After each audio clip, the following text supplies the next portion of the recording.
بسم اللہ الرحمن الرحیم۔ السلام علیکم ورحمۃ اللہ وبرکاتہ۔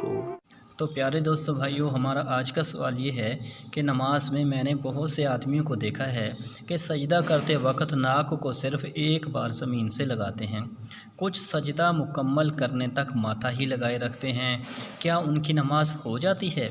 یہ سوال ہے۔ جواب سماعت فرمائیں جو حضرت مفتی صاحب نے لکھا ہے۔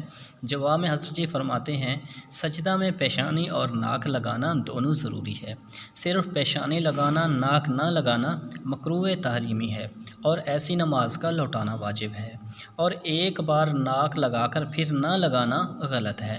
البتہ جب ایک بار ناک زمین پر لگ گیا تو واجب ادا ہو گیا اور نماز بھی ہو گئی، مگر سنت کے خلاف ہوئی ہے۔ آخری بات کا مطلب یہ ہے کہ نماز لوٹانے کی تو ضرورت نہیں ہے، البتہ اس نماز کے اوپر جو آپ کو ثواب ملے گا وہ پورا نہیں ملے گا